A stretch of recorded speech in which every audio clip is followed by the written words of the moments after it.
Welcome. I'm Rina Agarwal, Robert E. McDonough Professor of Finance and Director of the Georgetown Psaros Center for Financial Markets and Policy, based here in Washington, D.C. at Georgetown University's McDonough School of Business. The Psaros Center for Financial Markets and Policy is the preeminent destination, providing unbiased expertise at the intersection of finance and policy by driving solutions-oriented discussions, conducting research on key global market issues, and engaging students. We are excited to have some of our Georgetown students interview our distinguished fellows to learn more about their successful careers and their involvement with the Psaros Center. We are pleased to welcome Lael Brainard to the Psaros Center as a distinguished fellow. The recording of these interviews will be available on the center's website and on our YouTube channel. It gives me great pleasure to introduce Lael Brainard, former director of the White House National Economic Council, former vice chair of the Federal Reserve Board, and former undersecretary of the U.S. Department of Treasury. I'm going to hand it over to one of our fantastic Psaros Fin Policy scholars, Pavlos Tentomas. Pavlos is an undergraduate student here at Georgetown University's McDonough School of Business. He's going to introduce himself, but I should mention that Pavlos is one of our Fin Policy scholars, and he participated in the Psaros Center's inaugural Fin Policy Trek. But I'm going to hand this over to you, Pavlos. Thank you, Professor Agarwal, for those wonderful comments. And thank you, Dr. Brainard, for joining us today. I'm really looking forward to hearing more about your career and sharing your insights with our broader university campus. It's a true pleasure to welcome you as a distinguished fellow to the Psaros Center for Financial Markets and Policy. By way of brief introduction, my name is Pavlos Tentomas. I'm a junior in the McDonough School of Business, majoring in finance and accounting, and minoring in modern Greek. Dr. Brainard, again, it's a true pleasure to welcome you here today. I was hoping you could share, what compelled you to join the Psaros Center as a distinguished fellow. It's great to have a chance to chat with you, Pavlos, and I'm very excited to be joining the Psaros Center for Financial Markets and Policy. I've been very engaged on the policy side of financial markets in a variety of different capacities. At the White House, at the U.S. Treasury, at the Federal Reserve Board. And so I am extremely focused on how important it is to have very strong policy foundations for our financial markets. And of course, that leads to the most vibrant financial markets in the world. And we know that fundamentally financial markets are like the circulatory system for the entire economy when they are working well, when they're allocating capital to really great opportunities, when they're managing risks well. That leads to financial security for Americans. It leads to great jobs. It leads to innovation. And so the kinds of issues that the Psaros Center is focused on, I think, are really important for all Americans. I appreciate those comments. I think it's clear, Dr. Brainard, that your expertise really does span global finance, trade, economic policy, and it's clear that you've been a leading voice on issues ranging from inflation, labor markets, to financial stability and climate-related financial risks. I'm hoping before we get into some more detailed questions, as someone who has experienced a career in public service at truly the highest caliber, I'd love to hear more, and I'm sure our campus would love to hear more about why you chose public service to begin with. So I know a lot of people at Georgetown University also are very interested in serving the public, as I was as an undergraduate, and combining that in many cases with a career that might span the private sector and government service, which I've done. And I really commend all of you for that. growing up, I grew up moving from country to country in a time where Poland was still operating under a communist system, a Soviet communist system, and Germany, where I also lived, was transitioning from a economy that was really just beginning to get its feet to one that became very dynamic by virtue of being part of the European Union. And of course, I was observing this as an American, and I saw just how fundamentally different economic systems lead to different opportunities for individuals to form businesses, to choose careers that, really put their talents to their highest and best uses. And so I came to quickly appreciate how important that underlying economic institutional landscape is for creating opportunity and giving families financial security. And that's why I have devoted a good part of my career to really helping secure good outcomes, financial stability, growth, jobs for working families. I'm sure, looking back over your career, the impacts that you've had, both directly and indirectly, on these families, is that something that you would miss primarily now that you are no longer actively involved in public service? Well, certainly the very important mission is what drives many people who do go into public service. Certainly for me, the mission was the most important thing that whether it was working on, the Asian financial crisis or the Euro area debt crisis or the COVID-19 financial crisis or the regional banking crisis, in each of those episodes, it was just so clear that how the different financial agencies and the White House came together would make the difference between people being able to go quickly back to their jobs and have their small businesses thrive, keep their savings, and be able to weather those storms, or be afflicted by long periods of unemployment and fundamental financial insecurity. So that really is highly important.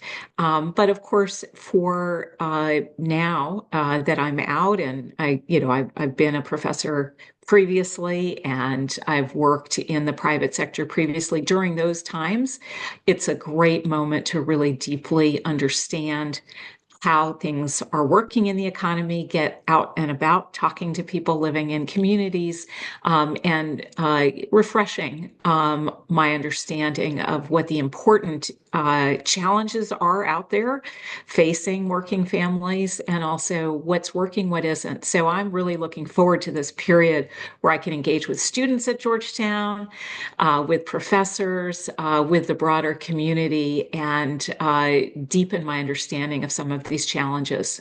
That's wonderful. I think it's clear that you're a wonderful example of the embodiment of this mission that is essentially public service. We're very excited to be welcoming you to campus and to have you engage directly with students.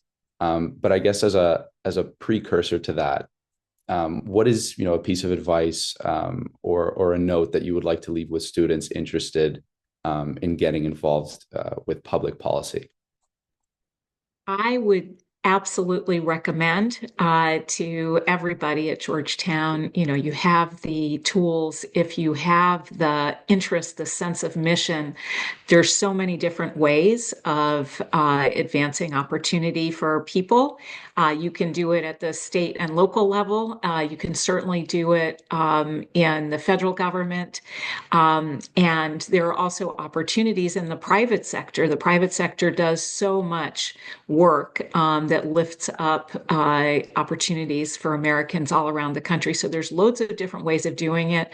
I would say choose the approach that you're most excited about, the mission that animates you based on your own personal journey.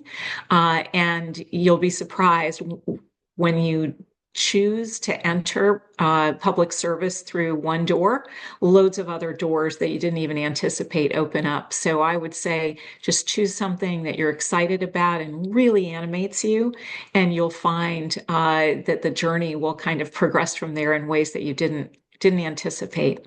Jumping ahead from the university to the broader context in which we currently operate. Obviously, we've seen a lot of change occur within the broader economy. There's a clear debate currently ongoing between inflation as well as boosting domestic industry and the potential trade-offs between the two. I'm wondering if you can speak more about either a domestic or international economic development that you believe will have the greatest impact on the U.S. economy, from your professional perspective, and that students ought to keep in mind moving forward. I will say that the economy right now looks pretty good. Employment is very strong. Unemployment's around 4%. Growth is about 2.5% per year, which is very strong. And of course, inflation has come down to about 2.5%, although the prices of certain items are still high, which I think is a real challenge for most family budgets. So going forward, I think what's important is to make sure that we safeguard the gains we've made and continue really investing in those sources of productivity growth and innovation that are going to continue to boost opportunities for Americans all over the country. One of the areas of greatest promise, but also that has some real potential to be disruptive is, of course, artificial intelligence. That could, once it starts to diffuse through the economy, and we're in very early stages of diffusion, boost a lot of productivity. But I think we have to be very thoughtful about how it diffuses in the economy. We need to make sure that employees are part of the decision-making structure so that it enables their work, and we don't see the kind of displacement that I think would be more disruptive. The other thing that, of course, is really important right now is, the United States is part of a global system. We have a lot of friends and allies around the world. We are the strongest economy by just about any measure at the moment. But I do worry that starting a ill-considered trade war with all of our trade partners, regardless of whether they're playing by the rules or not, could really boost prices for American consumers and also hit GDP in a way that would be very unfortunate. I certainly agree. And, it's definitely a relief to hear, especially from, someone of your caliber, that we're in a good place for now. But I think it is very important that we keep an eye on the ball and make sure that we don't go down the wrong direction. Moving back to your fellowship with the Psaros Center, what sorts of, projects would you like to work on as part of your involvement? One of the things that I will be very focused on is financial stability. I have been had a front row seat and been very engaged in policy making. Pretty much every big financial crisis that I can think of over the last several decades. And so trying to make sure that we have well thought through guardrails to protect against those kinds of financial disruptions that can really set us back, really set both families and businesses in the broader economy back is really important. And so I'll be looking at some of the areas where very thoughtful rules and guardrails can really help stabilize the system and prevent those kinds of crises on a go-forward basis. So that'll be one of the areas that I'll be very interested in working on.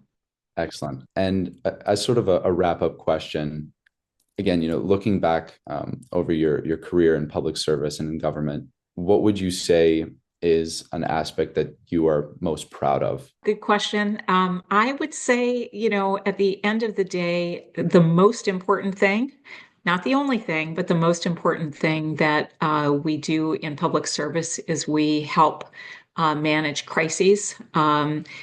Different economic shocks come from loads of unanticipated directions, whether it be the subprime crisis, 2008 and 9, or how that then ricocheted through Greece, which you probably are very familiar with, and then the Euro area. Or more recently, our financial markets seized up in the early days of COVID-19, and it really took massive intervention. At the time, I was at the Federal Reserve. And of course, we completely avoided a regional banking crisis just last year because of actions that we took at the financial regulatory agencies and in the administration. So having a playbook to react to crises, to prevent them to begin with, those are some of the most important things you can do as a financial policymaker. And I feel like we have navigated a lot of crises in a way that has protected Americans' financial security. That's wonderful. And I think it's clear that, it comes back to what we discussed earlier in this interview is it's ultimately all about that moral mission of protecting families and protecting your fiduciaries essentially. And so it's wonderful to hear you say these words. And I think it's very clear that our students will find you to be quite an inspiration on campus. So thank you again for your insights.